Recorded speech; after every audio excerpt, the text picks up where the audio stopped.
Genesis chapter 12. And the first three verses, now the Lord had said unto Abraham, Get thee out of thy country and from thy kindred and from thy father's house unto a land that I will show thee. And I will make of thee a great nation, and I will bless thee and make thy name great, and thou shalt be a blessing. And I will bless them that bless thee, and curse him that curseth thee. And in thee shall all the families of the earth be blessed. Then in the 17th chapter of Genesis, verses 7 and 8, And I will establish my covenant between me and thee, and thy seed after thee in their generations, for an everlasting covenant, to be a God unto thee and to thy seed after thee. And I will give unto thee and to thy seed after thee the land wherein thou art a stranger, all the land of Canaan, for an everlasting possession, and I will be their God. I want to speak to you today on Israel, God's miracle nation. Israel, God's miracle nation. I've just returned from a most unusual trip to the Middle East. We had a fabulous tour of that country with the most informed guide that I've ever had. We had the equivalent to a college course on the Middle East. We had our guide had a thorough biblical knowledge and historical knowledge of the Bible and of the land. It was an experience that we shall never forget. But you must also understand we were there as guests of the Israel government. Hence, we had opportunities the average tour group does not have. We were invited into the Knesset and were briefed by three of the top leaders of Israel. Nathan Lorch, who is the General Secretary of the Knesset, Asher Nahum, Secretary of Information of Foreign Affairs, and Ehud Olmert, a leading member of the Knesset, who would be equivalent to one of our top senators here in the United States.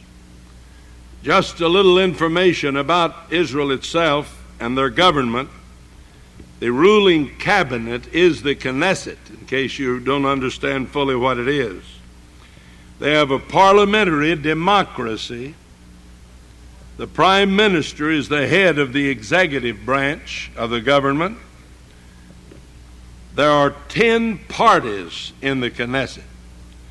We have 2 parties here in the States, but they have 10 separate parties, and each party makes its own rules. Mr. Begin has 48 seats in the Knesset, which is barely enough for him to hold his position, although I understand he has gained in popularity, and if a vote would be taken today, he'd have far more than that. They told us, your coming here demonstrates your friendship to the Israel government.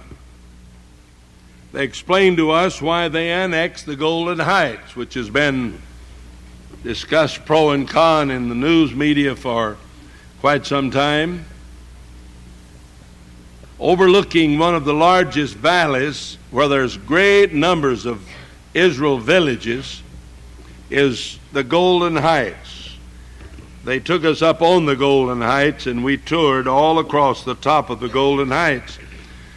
The armies of the Assyrians of Syria was on top of the Golden Heights before the war, And all of these villages were vulnerable. They didn't have a moment of peace. They were shooting at them continually. They had it within their power to destroy all of the cities in that huge valley, and actually would be the means of crippling the entire Israel nation as a whole. The Golden Heights overlooks this huge valley, and they determined that for their own safety they would have to take the Golden Heights. They were greatly outnumbered. However, somehow all the way through the nation of Israel, it seems as if God somehow has his hand upon that nation. God made some promises to that nation, and they've been able to do unbelievable things that have startled the entire world. And they were able to destroy the armies on top of the Golden Heights and take all of that territory. And they're determined to keep it for the security reasons. We'll not discuss the right or wrong of the thing politically. From a security standpoint, we can certainly understand their view. Israel is a small country surrounded by 140 million Arabs in 22 different states who have an annual income from oil of $140 billion. They said, we have no nations to help us, and we have made everything in this nation that you see with our own hands. They're being fought by the Arabs on three fronts. First, by boycotts. Second, their threat to boycott any nation who sells or buys from Israel. And third, on the diplomatic front. They've influenced the United Nations and others who have made a strong stand against Israel. They say also we cannot join with the Arab countries because they will not accept us. Not only have they refused to accept them, they've refused, most of them, to even recognize them as a nation. They said we want peace with the Arabs. We seek peace with the Arabs. We have made compromises with the Arabs, but we want to live. They said we're giving up Sinai, which is 3 times the size of Israel. Even though it's a desert, it is a buffer from the closest neighbor, the very large neighbor that they have. The Arab states are 99.5 times larger than Israel. Israel has a feeling that they're being betrayed by the United Nations, and also they're fearful now they're being betrayed by the United States. The Secretary General made the very alarming statement. When you stop and think it through, he said a desperate Israel will be a dangerous Israel. A desperate Israel will be a dangerous Israel.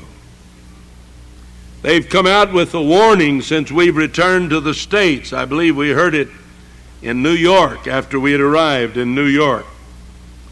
They came out with a statement: we will not permit the United States to arm Jordan. Now, this may sound like a rather presuming statement that they've made, as if they could keep the United States from arming Jordan. That wasn't what they meant. They meant, remember, Iraq. The arms that goes to Jordan, the sophisticated planes that are furnished Jordan by the United States, will be destroyed by Israel. This is a threat that they're now making. Israel leaders are very conscious of God's covenant to Abraham. to give Israel the land of Palestine. One of the leaders who was speaking to us very enthusiastically said some have compared us giving the Panama Canal away and so on, losing the Panama Canal to them, and suddenly stopped and looked and grinned just a little and said, I don't find anywhere in the Bible where God promised to give the Panama Canal to the United States. And of course his implication was he did find in the Bible where God promised to give the land of Palestine to Israel. And this is true no matter what your attitude is, no matter what your thoughts might be. There's one thing that makes me a friend of Israel, and that's the fact that they're the friend of God. They're God's chosen people. And God gave the land to them by covenant. And therefore I have to believe that God's going to restore all that land to them. If you should ask, why are you for the nation of Israel? My answer would be because they are God's covenant people. They are God's covenant people. And God said, I'll give you the land as an everlasting inheritance, and he gave the borders of that land. There need be no fear. Those borders are still there. And God gave it to them. And we read in Genesis chapter 12 and verses 1 to 3 and notice 7 things that God said about this nation. First, he said, I will make of thee a great nation. Second, he said, I will bless thee. Third, he said, I will make thy name great. Fourth, he said, thou shalt be a blessing. Fifth, he said, I will bless them that bless thee. Sixth, he said, I will curse him that curseth thee. And seventh, in thee shall all the nations of the earth be blessed. If you would study history in relation to the nation of Israel, since God made that promise and gave that covenant to Israel, you'd find that the nations who have befriended Israel have been blessed of the Lord. And you'll find in every case the nations that have cursed Israel, God has cursed. He promised that he would. He has fulfilled that up till now. He will continue to fulfill that until the end. Then we notice in Genesis 17 and verses 7 and 8, I will establish my covenant between me and thee, and thy seed after thee, in their generations, for an everlasting covenant to be a God unto thee, and to thy seed after thee, and I will give unto thee and to thy seed after thee the land wherein thou art a stranger, all the land of Canaan, for an everlasting possession, and I will be their God. You can't buck that kind of a covenant. God made that covenant with Israel. Whatever the United States does, whatever the United Nations do, whatever the Arab states may do, you can be sure of one thing: God is going to keep that covenant, and the day is coming when all of the land that God has promised to the nation of Israel, they will possess, and one day will dwell there safely.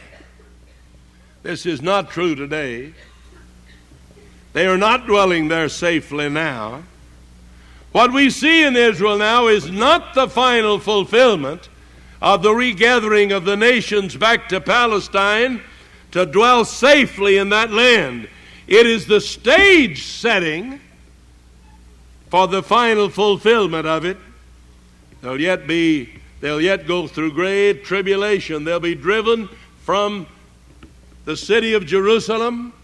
They'll have to flee from that city. It'll be taken over by the Antichrist. But then at the proper time, the eternal God who made the covenant with Israel will step in. And he'll destroy those nations, and Israel will be brought back and dwell in that land safely. And then he will be their God. Today I fear he is not their God. They believe profoundly in the Old Testament Scripture. They believe in all the prophecies concerning the nation of Israel, but they have never seen, they have never come to the knowledge of Jesus Christ as the Messiah that God promised. They're still looking for the Messiah. They're still praying for the Messiah. But they do not recognize that Jesus Christ is that Messiah. But one day they will. And they'll mourn after him as a mother mourns after her firstborn. And a nation will be born in a day. And then Israel will sing during the 1,000-year millennial kingdom. You'll hear that great chorus of Israelites as they sing, "He was wounded for our transgression. He was bruised for our iniquity. The chastisement of our peace was upon him. And with his stripes we are healed. All we like sheep have gone astray. We turned every man to his own way. And the Lord hath laid upon him the iniquity of us all." That's future, but it's sure. It's sure. There's never been a nation in all the history of the world, I think, that has been persecuted like the nation of Israel. Any other nation that had undergone the things that Israel has gone through, I seriously doubt if they'd be in existence today.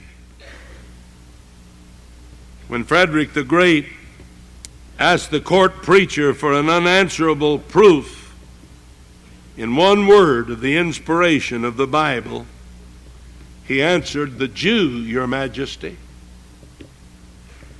The Jew, your majesty." For something like 4,000 years now, the Jew's taken a prominent place in history. Scattered among the nations, slaughtered without mercy, abused and downtrodden, denied the privileges of others, the Jew has continued until today and is more numerous than ever before. There's more Jews in New York City than there is in Israel. And they're scattered throughout many other nations of the world. Every diabolical plan that satanic ingenuity could devise has been used against the Jew. Any ordinary nation under the ceaseless persecution that has befallen the Jew would have been exterminated long ago. But the Jew has been preserved. And we ask, how can we explain this miracle? Surely God must have some good purpose in view. What greater proof of the inspiration of the Bible could there be? The Jew has neither been absorbed in the nations around him, nor has he become extinct. At the overthrow of Jerusalem AD 70 by the Roman army, the suffering of the Jewish people was beyond description. Famine reigned within the city. People would snatch food from even their children. Some mothers even killed, cooked, and ate their children. Those who left the city were captured and crucified outside the walls. So horrible was the situation that Titus called God to witness that he was not responsible for what happened. Josephus tells us that over 1 million perished and 97,000 were captured during that time. 65 years later, when the Jews were finally dispersed by Hadrian, there were 580,000 persons slain. In AD 1020, Canute banished all Jews from England. There was an attempt made in 1096 to murder all European Jews who refused baptism. They were forced to pay $300,000 to assist the Crusaders. Under Richard I, they were murdered in large numbers. The tragedy of York Castle will never be forgotten. They first slaughtered one another, after which they set the castle afire. Edward I drove every one of them out of England, and there is no evidence that a Jew ever trod on British soil for 400 years. In France and Germany, it was worse. The year 1306 saw 100,000 Jews stripped of their possessions and cast out of the land. The plague of the Black Death was blamed on the Jews. As a result, they underwent the most horrible torture, including the caldron and the devouring flame. In Strasbourg, 2,000 Jews were fastened to an immense scaffold, and the scaffold was set on fire. As a result of the Spanish Inquisition, men and women disappeared by the hundreds. Some never returned. Others returned pale, emaciated, and semi-insane as results of being incarcerated in a dark, chilly dungeons. And what of Germany and Hitlerism? 6 million Jews cruelly put to death.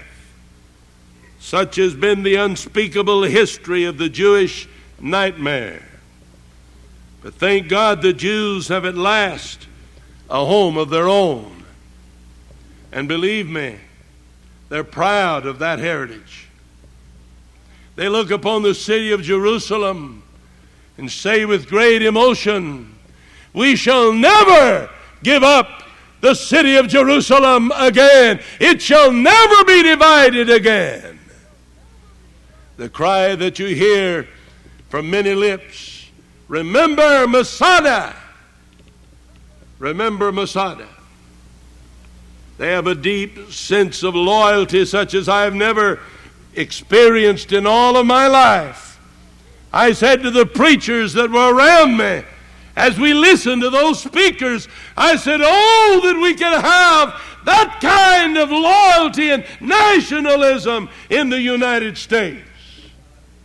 People nowadays don't even salute the flag. I even heard one preacher say on this trip, when someone asked him, "Are you loyal to the United States?" he said, "No." He went on to explain he tried to be a good citizen, but he felt that he had no direct responsibility to be loyal to a country. I do. I don't know about you. This is the land that God has given us. This is the land of our heritage. God bless America. And God help us to bless it, and honor and respect it, and be loyal to it. But even now there's constant turmoil between the Jews and the Arabs. There is a holy hatred of many of the Arab states toward the Jews. And if they had their way, they would exterminate them, just as Hitler did. Jerusalem, Tel Aviv, and Haifa. I was in all of these cities, and they've become flourishing modern cities. The Jews are turning the Holy Land into a rich, fruitful land where it was once wasteland. I was over there in 1958, and all of that country was just a barren desert. Today the mountains are covered with trees. Some 14 million trees have been planted. That which was a desert has been irrigated, and today there's some of the greatest citrus fruit to be found anywhere in the world. And there's gardens that you simply would hardly believe how they're flourishing, and the produce that's coming from the farming of that desert land that God is causing to blossom like the rose, even as He said that He would.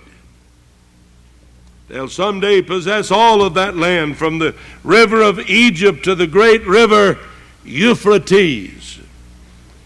One of the most significant facts in history is that the Jew and not the Arab was dispersed among the nations.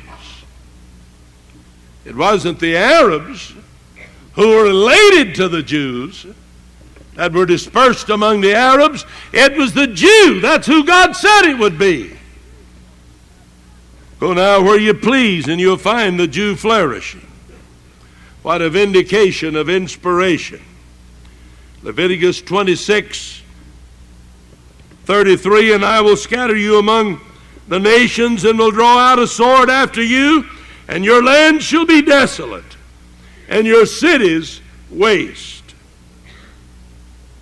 Deuteronomy 4:25-27, when thou shalt beget children and children's children, and ye shall have remained long in the land, and shall corrupt yourselves and make an image, a graven image, or a likeness of anything, and shall do evil in the sight of the Lord thy God, to provoke Him to anger, I will call heaven and earth to witness against you this day, and ye shall soon utterly perish from off the land whereunto ye go over Jordan to possess it.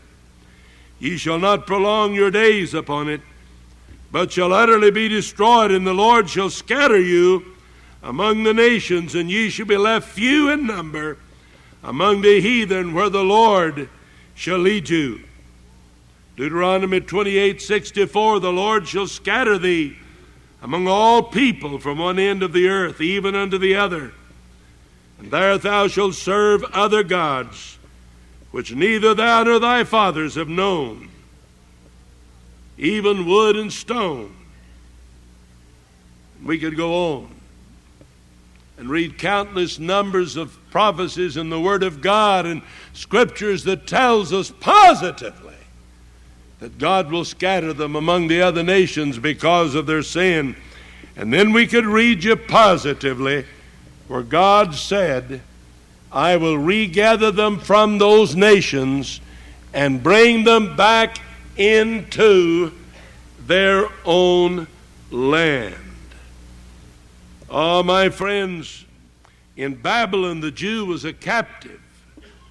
Today, Babylonians are gone, but the Jews still live on. The Jews are still God's ancient people. And a God-planned destiny yet awaits them. And we owe so much to them. It was the Jews that gave us the Bible. Humanly speaking, it was inspired from God. Jesus himself was a Jew according to the flesh.